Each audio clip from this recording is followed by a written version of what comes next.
प्रतिभा पे लगाम रखो अपनी। हमारे न्यायप्रिय राजा की तुलना अन्याय कंस से ना करें। आपको न्याय अवश्य मिलेगा, किंतु आरोप सिद्ध होने के बाद। अपराध तो सिद्ध हो चुका है महाराज। अपराधी ने अपना अपराध स्वयं स्वीकार किया है, फिर विलंब कैसा? अक्रूर जी महाराज। राज्य संविधान में इस प्रकार के अपराध का क्या दंड विधान है? महाराज, संविधान के अनुसार आरोप सिद्ध हो जाने के बाद अपराधी को वैसा ही दंड दिया जाए जैसा उसने अपराध किया है। उसे वैसी ही पीड़ा दी जाए जैसा आरोप लगाने वाला भोग रहा है। यदि राज्य का यही विधान है तो देवकी के पुत्रों को भी मृत्यु दंड दिया जाए, ताकि इनको भी पता चले कि पुत्र विच्छोह का दुख क्या होता है। अरे बावरी हो गई है क्या? शांत हो जाइए आप लोग, शांत हो जाइए। क्या तुम ये जानती हो, देवकी ने कंस के अत्याचारों के कारण अपने 6 पुत्र खोए थे। देवकी ने जो कष्ट भोगे हैं, संसार में कोई उसकी तुलना नहीं कर सकता। महाराज, वो भाई बहन का झगड़ा था, परिवार का विषय था, परंतु मैं आपके परिवार में नहीं आती।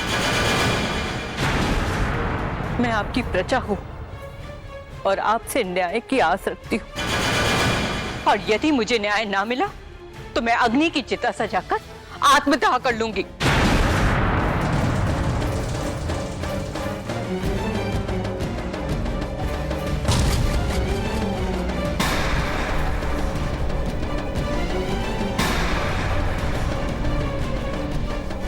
कृष्ण और बलराम को बंदी बना लिया जाए।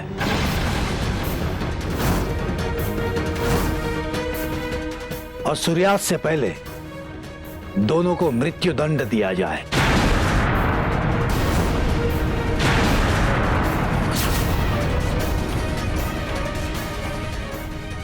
जी महाराज। नहीं, हम ऐसा नहीं होने देंगे। आपको अपना निर्णय वापस लेना होगा महाराज। हाँ, आपको अपना वापस लेना पड़ेगा निर्णय। ये तो हमें नहीं मृत्यु दंड दे दीजिए हमें मृत्यु दंड।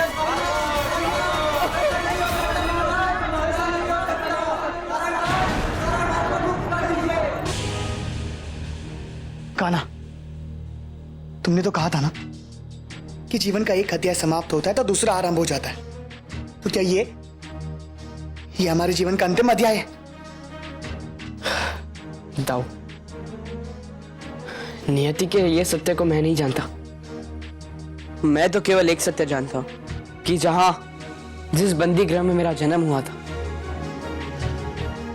नियति वापस मुझे वहीं ले आई। जानते तो तुम सब कुछ हो। तुम तो ये भी जानते थे कि माखन में विष है, फिर भी तुमने बच्चों में बांटने से मैया को रोका नहीं। क्यों? मथुरा आकर क्या तुम में भी अत्याचारी कंस का प्रभाव आ गया है? इसीलिए तुमने उन बच्चों को विषैला माखन खाकर मर जाने दिया है। रोष ना कीजिए दाऊ, संसार में नियति की इच्छा ही सर्वोपरि होती है। संभवतः नियति यही चाहती होगी। यदि नियति का यही खेल है तो मैं वासुदेव पुत्र बलराम ये घोषणा करता हूं कि मैं नियति को ही पलट डालूंगा। नियति को ही। यदि आपकी यही इच्छा है दाऊ, तो मैं आपका अनुज वासुदेव पुत्र कृष्ण स्वयं नियति को पलट देता हूं। परंतु क्या खाना? परंतु नियति को ही पलट दूंगा तो उसके बाद न्याय का क्या होगा था? नानाश्री की मर्यादा का क्या होगा था? जनमानस नानाश्री पे पक्षपात का आरोप नहीं लगाएंगे। फिर नानाश्री और कंस मामा में अंतर क्या रह जाएगा दाऊ? लोक कल्याण के व्रत करने वाले को व्यक्तिगत स्वार्थ का त्याग करना ही पड़ता है दाऊ। महत्वपूर्ण है अपने जीवन को समाज के सामने आदर्श रूप में प्रस्तुत करना। यह मृत्यु लोक है दाऊ। यहां जो आया है एक दिन उसे अवश्य जाना ही होगा, तो वो आज हो या कल, क्या अंतर है दाऊ? फिर भी आप कहते हैं तो मैं नियति को नहीं कान्हा, नियति को पलटने की कोई आवश्यकता नहीं। तुम जो कह रहे हो वो सत्य है।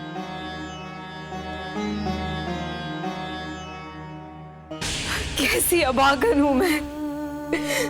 नहीं, मुझे जीवित रहने का कोई अधिकार नहीं, मुझे कोई अधिकार नहीं।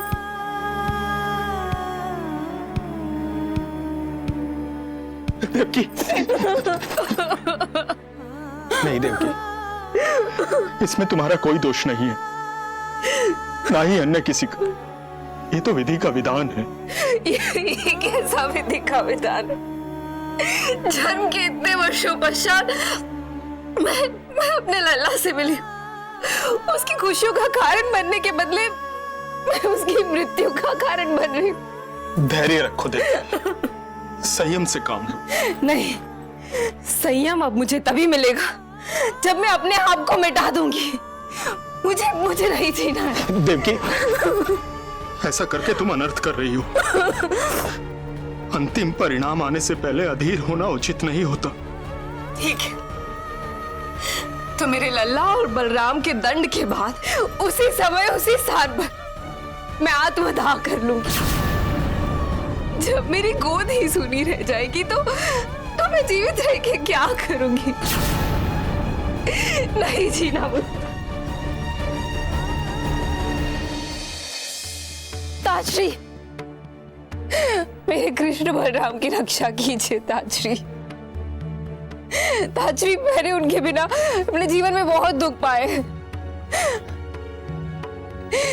ताजरी, मुझे अपने बच्चों का जीवन दान दे दीजिए ताजरी। मैं आपसे भीख मांगती हूँ ताजरी, मेरे पुत्रों का जीवन दान दे दीजिए मुझे। ताजरी, मुझे भीख दे दीजिए, मैं आपसे विनती करती हूँ ताजरी।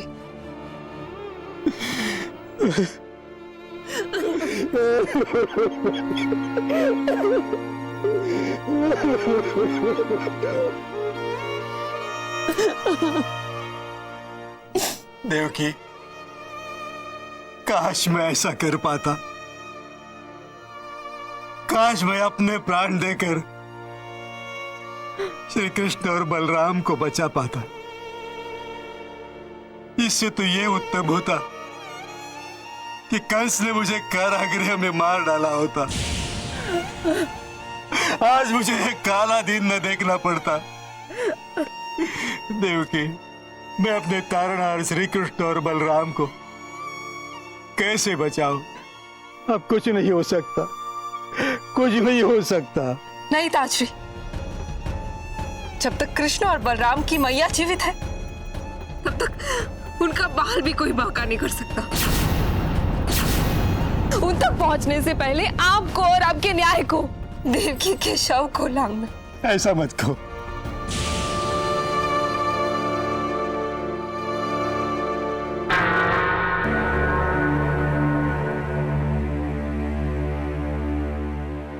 द्वार खोलो।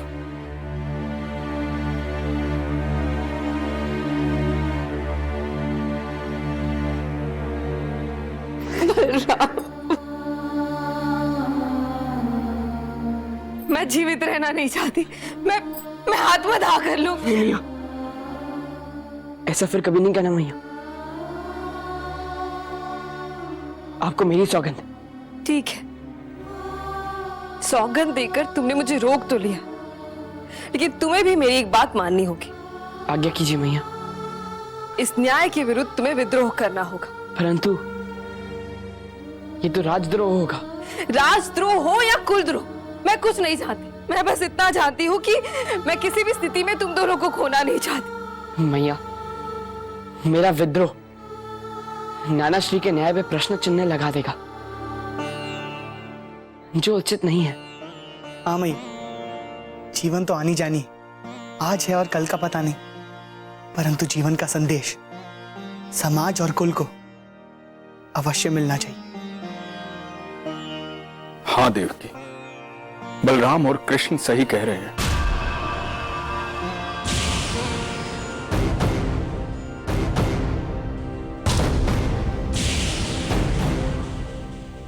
राजधर्म के अनुसार आरोपी से उसकी अंतिम इच्छा पूछना अनिवार्य होता है। बलराम, तुम्हारी अंतिम इच्छा क्या है? महाराज, अब समय व्यर्थ करने की आवश्यकता नहीं है। अपना न्याय सफल कीजिए। यह भी न्याय का ही एक अनिवार्य अंग है देवी, जिससे मरने वाले की आत्मा अतृप्त न रह जाए। मृत्युदंड से पहले तुम्हारी कोई अंतिम इच्छा कृष्ण? हाँ महाराज, अभी सूर्य अस्त में आधी घड़ी शेष है।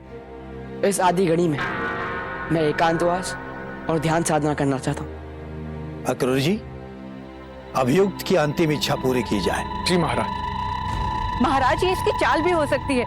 एकांत और ध्यान साधना के नाम पर ये भागना चाहता है। यदि ये भाग गया तो मेरे न्याय का क्या होगा? तो इसके स्थान पर मैं मृत्यु का आलिंगन करूंगा।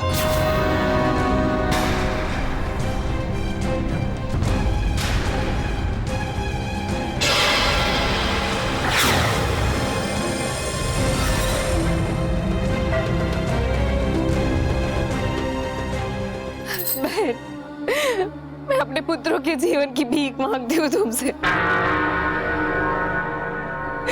मुझ दुखियारी अभागन पर इतनी दया करो।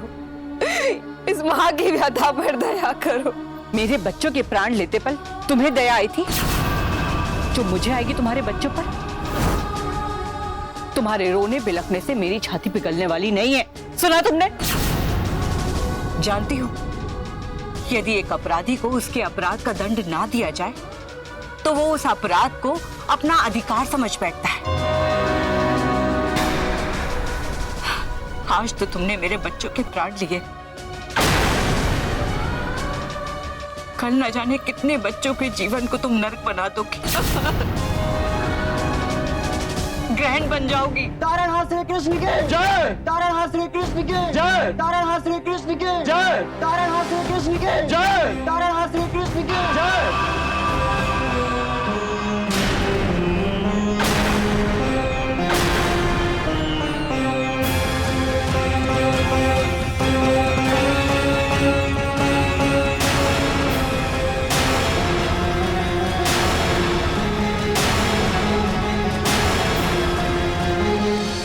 नहीं नहीं, हम अपने तारणहार को दंडित नहीं होने देंगे।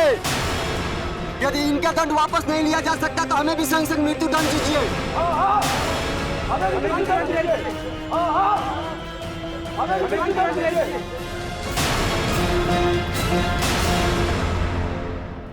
यह स्वर अनुचित है मथुरा वासियों। कोई भी राज्य संविधान से चलता है, ना कि भावनाओं से। यदि न्याय और संविधान का आदर ना किया जाए तो राज्य का विनाश हो जाता है। तो क्या आप चाहते हैं कि आपकी पुण्य नगरी का विनाश हो जाए? नहीं श्री कृष्ण, हम विनाश तो नहीं चाहते, किंतु हम आपको खोना भी नहीं चाहते। आप हमारे बीच में से चले जाएंगे तो हमारी रक्षा कौन करेगा तारणहार?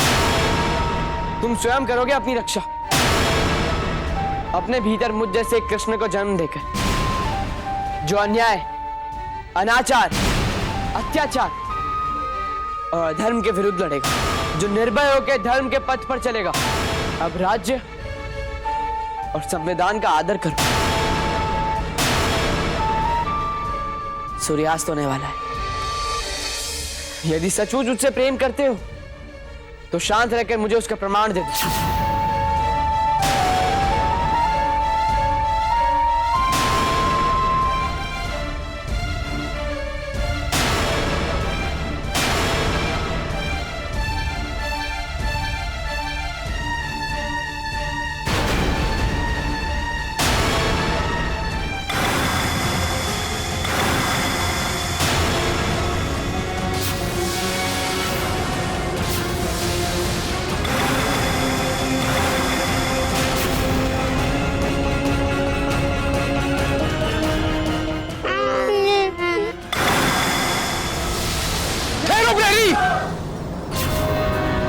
प्रहार मत करना, इसके बच्चे जिंदा हैं।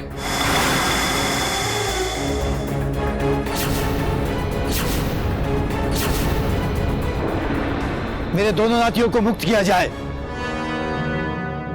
तारणहार श्री कृष्ण की जय। तारणहार श्री कृष्ण की जय। तारणहार श्री कृष्ण की जय। तारणहार श्री कृष्ण की जय। जय तारणहार श्री कृष्ण की जय तारणहार श्री कृष्ण की जय तारणहार श्री कृष्ण की जय तारणहार श्री कृष्ण की जय तारणहार श्री कृष्ण की। क्यों कृत्या?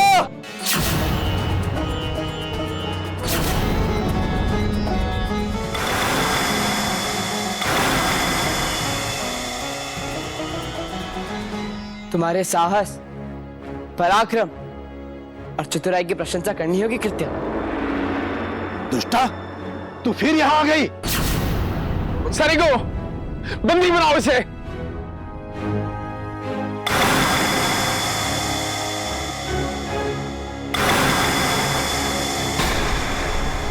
मैं तो यहाँ अपने बच्चों की भूख का प्रबंध करने आई थी। उस दिन जब राजसभा में असफल होने के बाद सम्राट जरासंध ने मुझे देश निकाला दे दिया, तो भूख से बिलखते अपने बच्चों को यहाँ मथुरा लेकर आ गई। तुम झूठ बोल रही हो कृत्या, अभी भी छल कर रही। तुम मेरे प्राण लेने के लिए नागिन बन के यहाँ आई। मैया के बनाए माखन में तुमने ही विष मिलाया है। मुझसे कुछ भी छुपा नहीं है कृत्या। और बाबा ने जो माखन बच्चों को दिया उसमें तो विष था ही नहीं, क्योंकि राजसभा जाते जाते मैंने मैया की बात सुन ली थी और माखन का पात्र बदलकर विषैले माखन को नष्ट कर दिया था। कान्हा, तो फिर इसके बच्चे मरे कैसे? दाऊ, जो बच्चे मरे वो इसके थे ही नहीं। इसने इन बच्चों का अपहरण किया और इनकी हत्या कर दी। देव योग से इसका प्रहार ध्वस्त हो गया और मृत्यु बच्चे जी उठे। शायद इसलिए कहा गया है कि मारने वाले से बचाने वाला बड़ा होता है। इसे अभी के अभी मृत्युदंड दिया जाए। जी महाराज।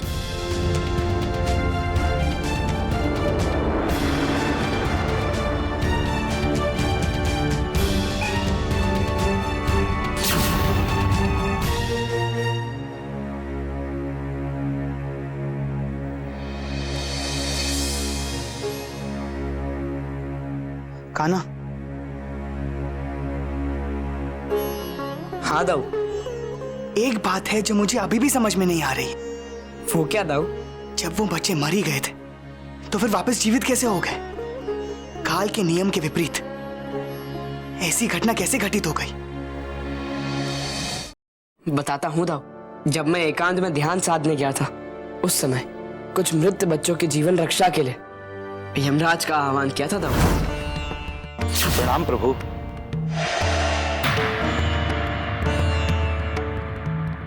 आज्ञा प्रभु।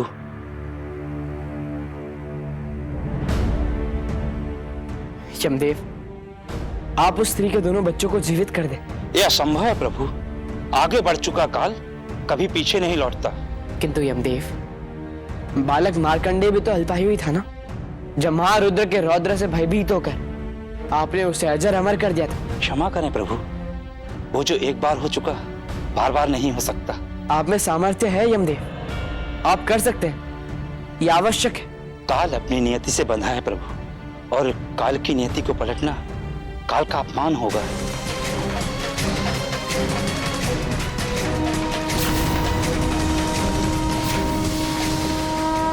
आपको आपके मान सम्मान की चिंता है, उन बच्चों के जीवन की चिंता नहीं, मेरे प्रार्थना की चिंता नहीं। तो ठीक है, आज मैं काल का ही काल बन जाता हूं। क्षमा क्षमा कीजिए प्रभु, आप नारायण हैं, आप जो आदेश करें। किंतु प्रभु, वो बच्चे उस स्त्री के नहीं थे। वो दोनों बच्चे मथुरा गांव के हैं और उस स्त्री ने उन बच्चों का अपहरण करके उनकी हत्या की है। वो निर्मम छलिया स्त्री है और कोई नहीं, जरासंध की प्रतिशोध की प्रतिनिधि कृत्या है। कृत्या? हाँ प्रभु, वो दोनों बच्चे अल्पायु होने के बाद भी आपकी कृपा पाकर दीर्घायु हो जाएंगे। आपने मुझ पर बड़ी कृपा की है यमदेव, अब आपको मेरा एक गुप्त कार्य करना होगा। आदेश करें प्रभु। मैं आपको संकेत दूंगा यमदेव, मेरा संकेत मिलते ही आप उन दोनों बच्चों को जीवित कर दीजिएगा। ऐसा ही होगा प्रभु। कान्हा, तुम्हारी लीला मुझे समझ में नहीं आती। अब क्या लीला कर दी मैंने दाऊ? यमराज को बुलाकर डरा धमका दी और कृत्या जैसी दुष्टा कुकृत्या करने वाली को भाग जाने दिया। ये लीला नहीं है तो और क्या है? दाऊ, संभव है कि उसके पापों का घड़ा अभी भरा नहीं होगा, अथवा उसके जीवन के कुछ अध्याय अभी शेष होंगे दाऊ। पता नहीं। पता क्यों नहीं है दाऊ? यही तो जीवन का सत्य है। देखेगा, जिस दिन उसका अध्याय समाप्त होगा, उस दिन जरासंध की कोई शक्ति, कोई तंत्र, कोई मंत्र काल से उसकी रक्षा नहीं कर पाएगा।